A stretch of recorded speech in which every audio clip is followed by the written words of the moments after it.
Welcome back, everyone, to the Lone Wolf series, where I play through these damn books blind. Hooray! I should probably make a playlist eventually, but I didn't know whether I was going to continue the series. Until now. So, hi, we're back. Last we left off, we finished the first book, Flight from the Dark, and we're going on to the second one, Fire on the Water. As you can see, I've loaded up my action chart and combat system sheet here, which is equipped with every frickin' thing I had. Hooray! And stuff. Oops. Shit. Sorry about that one, folks. Oh, what was on there? What can you see? Is it anything good? Is it anything bad? I've got that executable, and oh, there's my desktop. Some people have been wanting to see that. And some random notes and shit. Okay! Nothing super incriminating. Right. Let's continue. You are Lone Wolf, last of the Kai Lords. Bitter war rages through your homeland as the evil Dark Lords of the West lay siege to the capital. In Fire on the Water, the king has sent you on a desperate journey to retrieve the only power in Magnamund that can save your people, the Summer Sword, the Sword of the Sun. Ahead of you lie terrible dangers, ferocious sea storms, the Tunnel of Tarnalin, and the ghostly death hulks of Vonotar the Traitor.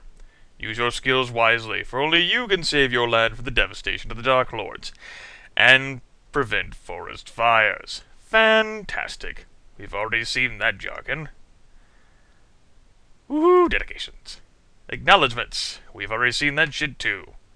Not that it's shit, but, well, I don't have time for your credit jibba jabba. I gotta play a game here, 'cause I might die in 3 minutes, okay? Yes. Moving on. The story so far. In the northern land of Summerland, it has been the custom for many centuries to send the children of the warrior lords to the monastery of Kai. There they are taught the skills and disciplines of their noble fathers.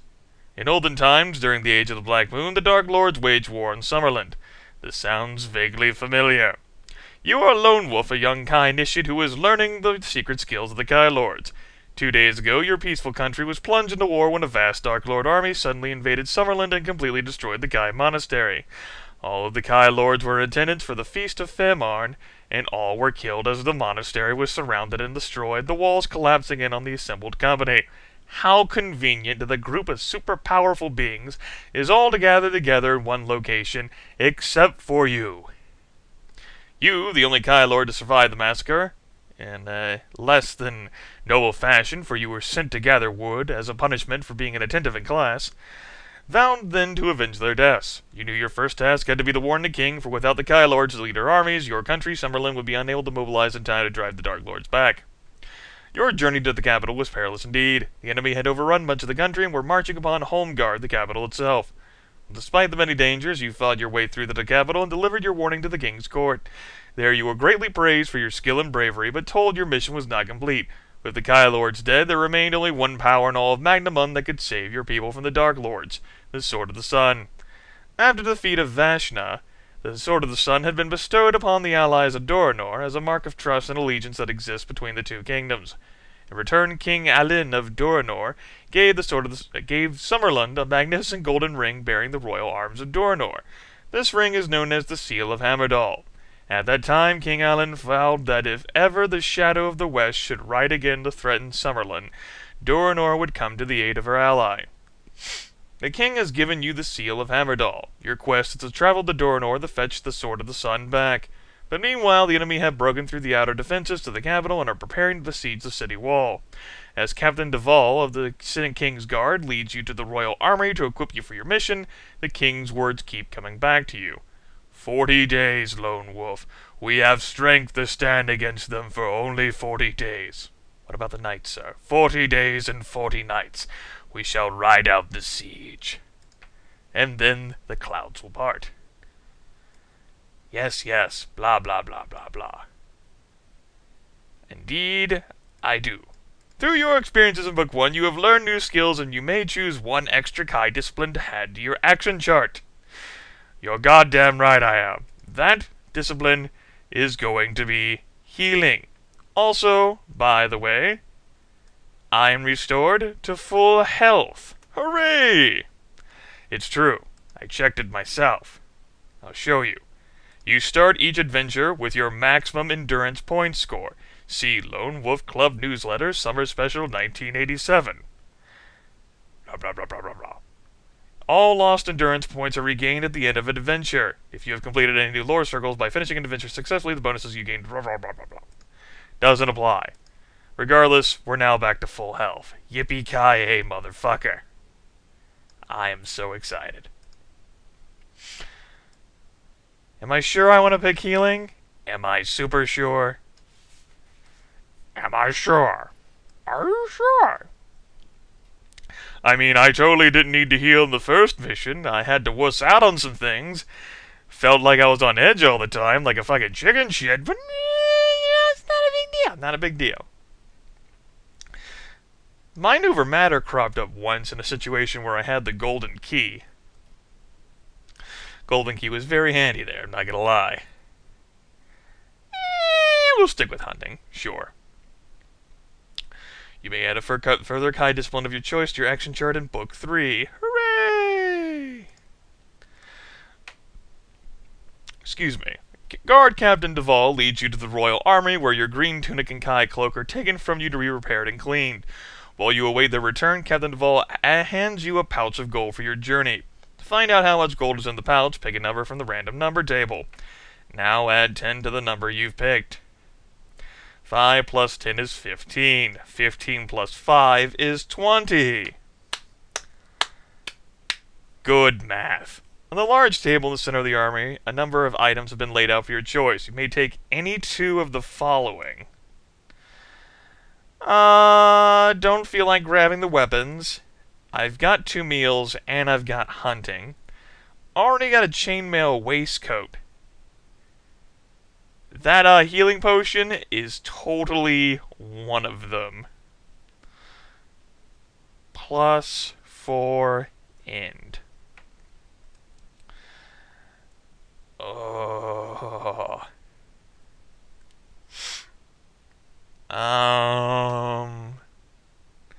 2 meals, yeah, I'm gonna leave those behind. The other item I'm gonna pick up then is a shield. A warhammer and a shield. Alakai Lord. Fuck you. It doesn't say I can't do it. I checked the reader's handbook. It's like, well, your mileage may vary on using 2-handed weapons, but it's totally optional. Alright. How to carry equipment. I got that. I'm good. Slung over the shoulder whenever non-combat, otherwise carried in the hand. Special items are not carried in the backpack. Right. So, shield, carried on shoulder. Good. How to use your equipment. You begin this section with the Seal of Hammerdal. Okay, or I should write that down. The Seal of Hammerdal. Epic story shit. Okay. Moving right along. Rules for combat. Fuck you. Levels of Kai training. I am aspiring towards greatness. Indeed I am. Kai wisdom. Your mission will be one of great danger for the Dark Lords and their servants are a cruel and fierce enemy who give and expect no mercy, like through insta-kills. This is our map.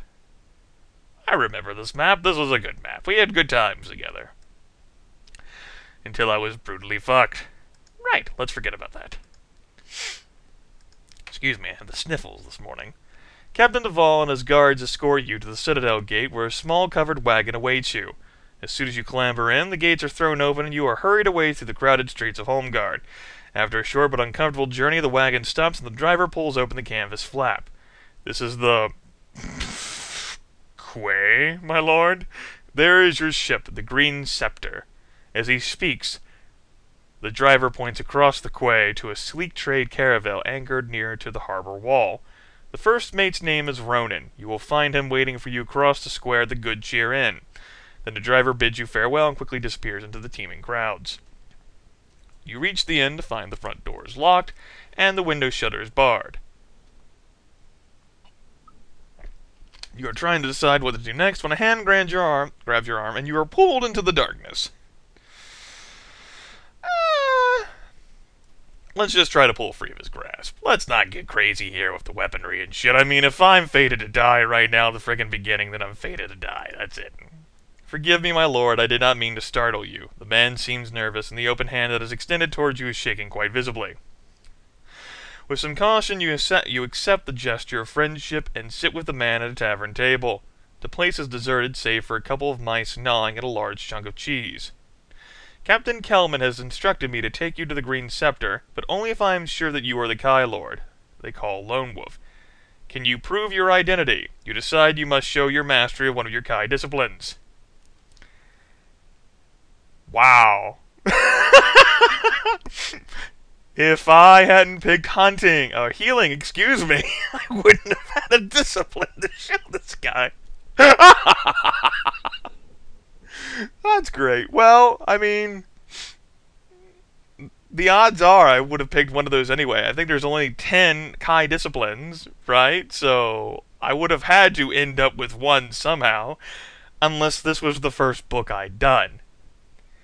Oh, good thing this is not the first book. What the hell, I'll show him. You pick up an ale glass and smash it across the edge of the table. The jagged glass is razor sharp. As you draw it across the back of your left hand, a long cut appears, trickling blood. Covering this wound with your right hand, you concentrate and feel the warmth of your power as the wound heals. When you remove your right hand, no trace of the cut or any scar remains. The sailor stares at you in amazement. You are indeed a Kai Lord, says the sailor, but the astonishment on his face quickly changes to an unpleasant sneer. Or should I say you were? As he speaks, a door crashes open behind you, and you turn to see 3 harbor thugs advancing towards you.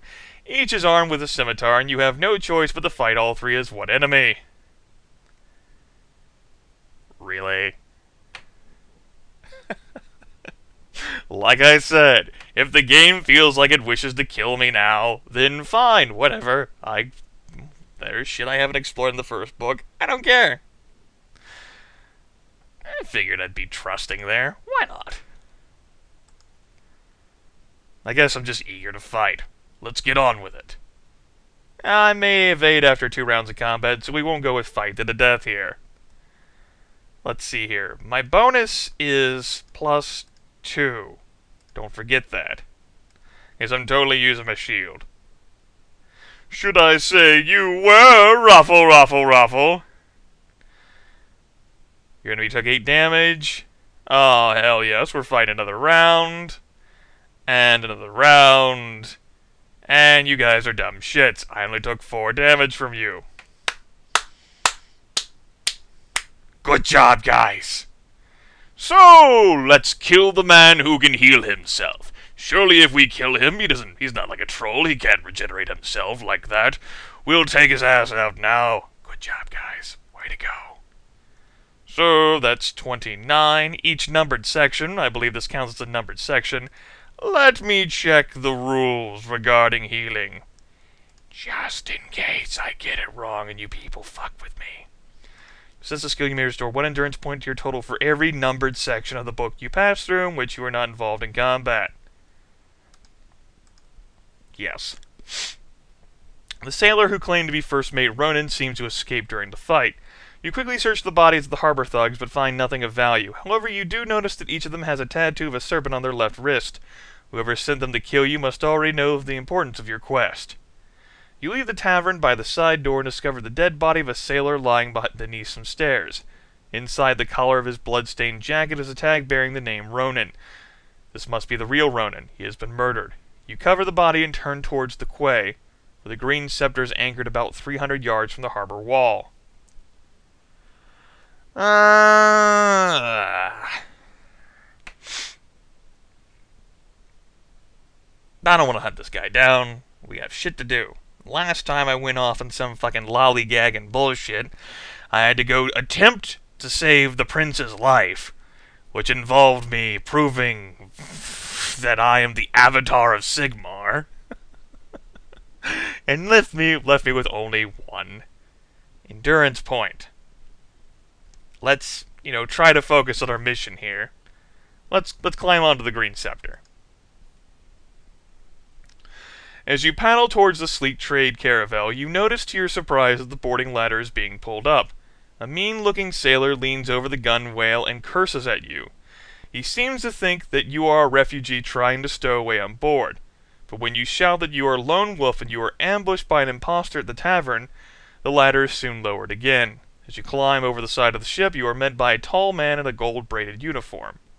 His face is almost totally covered by a shock of bright red hair and a bright red beard. "Haul anchor," he booms. The crew springs into action as if their very lives depended on it.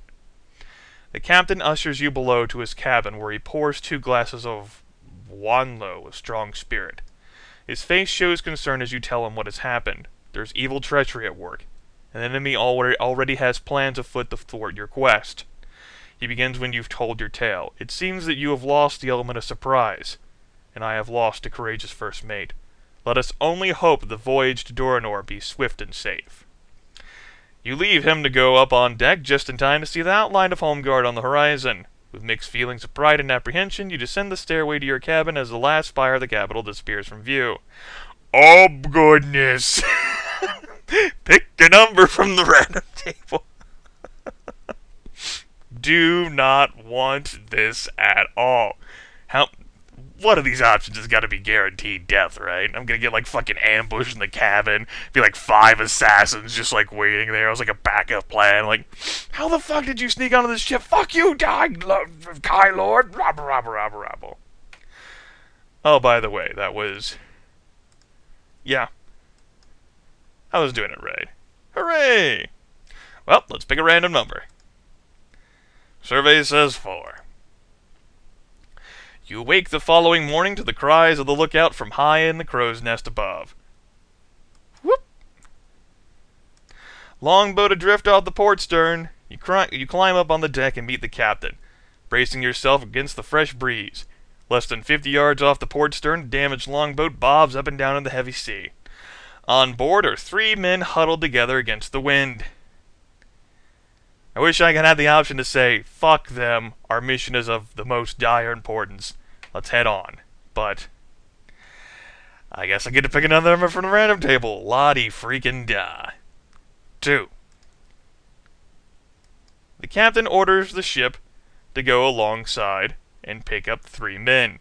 They are fishermen from the Summerland port of Tyso. Their boat was attacked last night by pirates, and they are the only survivors. You give them food and warm clothing, and they can barely hold back their tears of gratitude. As you prepare to continue your journey to Doranor, one of the men offers you a fine sword as token of his thanks. If you wish to accept this gift, well, it would be rude to turn down a gift, but these guys definitely need it. Besides, I'm attached to my axe here. If I wanted a sword, I would have picked up the prince's sword, okay? We're moving on. After 3 uneventful days at sea, you find shipboard life rather dreary. If you have the Kai discipline of healing, any endurance points that you may have lost on your adventure so far are restored. I guess I didn't need to keep track of that at all then, huh? On the afternoon of the 4th day, you were talking with an injured sailor up on deck when you smell smoke seeping from the hold. There could be a valid reason why smoke is seeping up from the hold. I've not ridden on, old-timey boats in fantasy settings, so let's check it out. Enter the hold.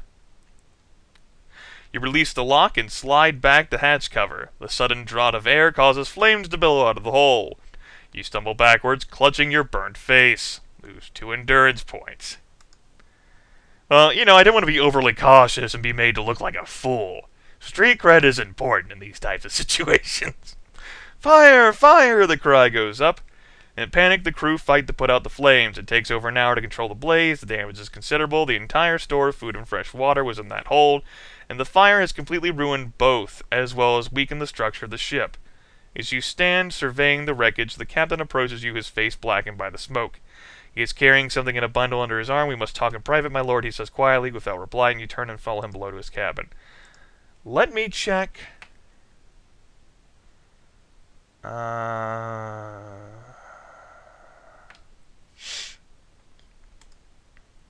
This. Strict adherence to the rules would dictate that only endurance lost in combat can be restored using healing. Okay.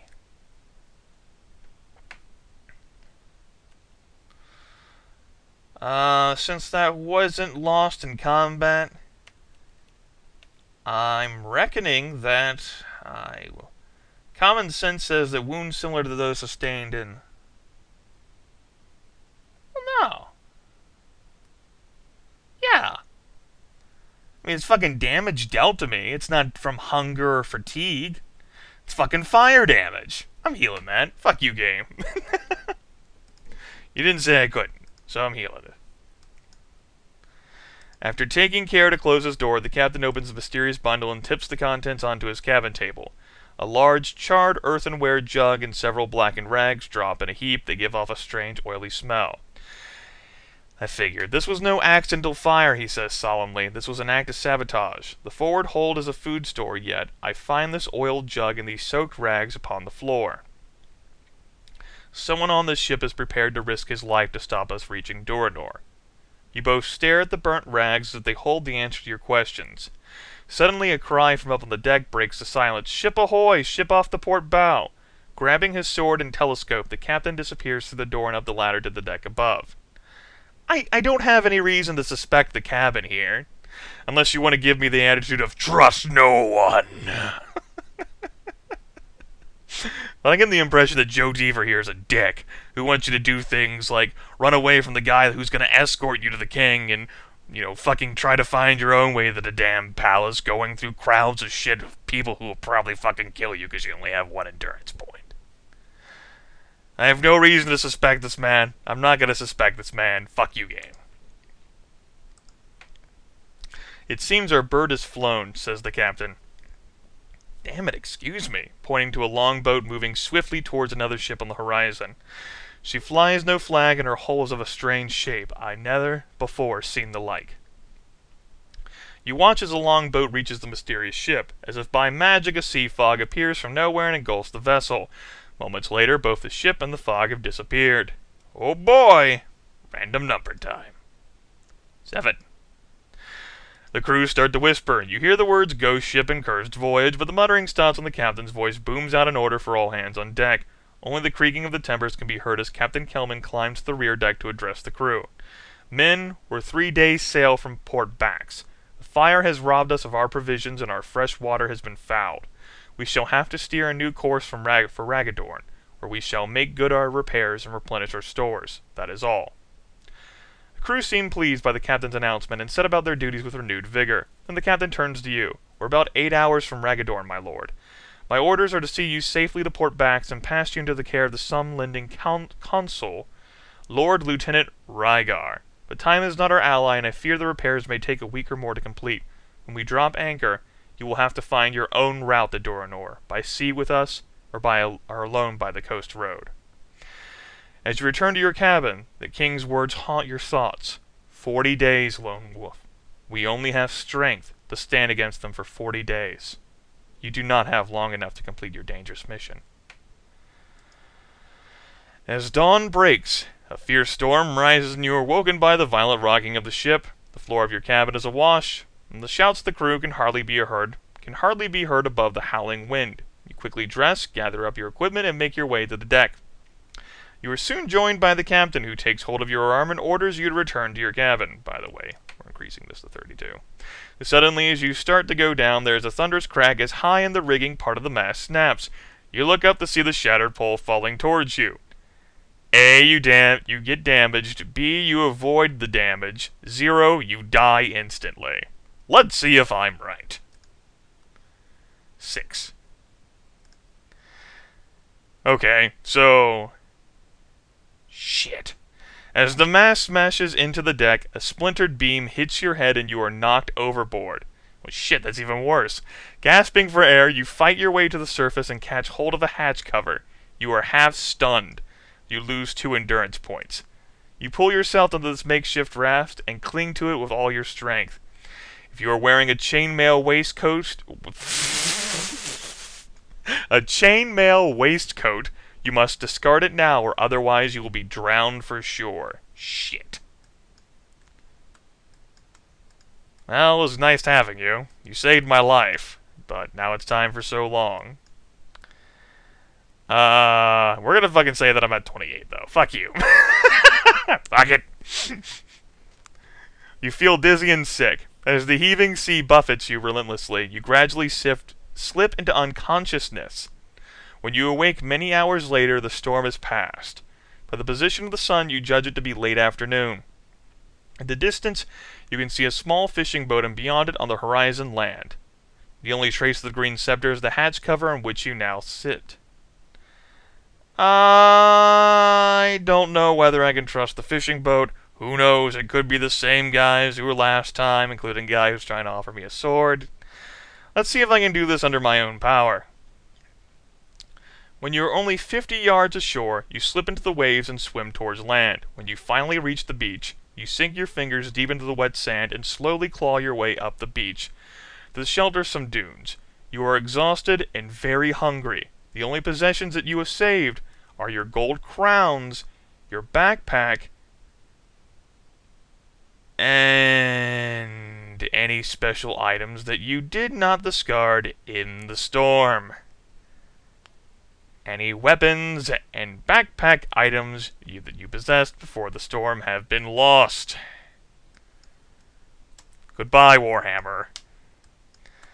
Goodbye, meals. Goodbye, healing potion. Sad face.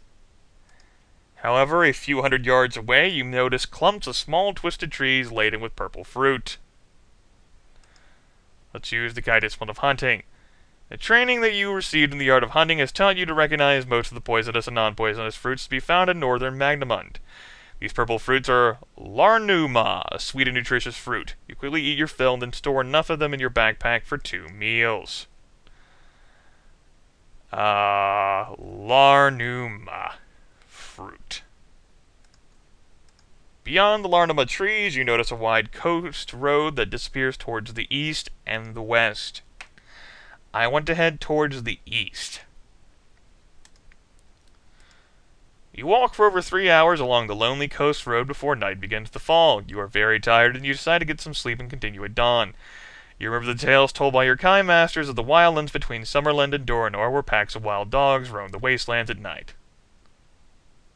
With these stories in mind, you decide to spend the night in the safety of a large leafy tree at the edge of the road. Also, it appears that healing is totally helping me out here. As, you know, the game is giving me lots of opportunities to restore endurance points that were taken from me. La-di freaking da. Although you awake to a cold and rain-swept dawn, the branches of the tree... God damn it, hold on.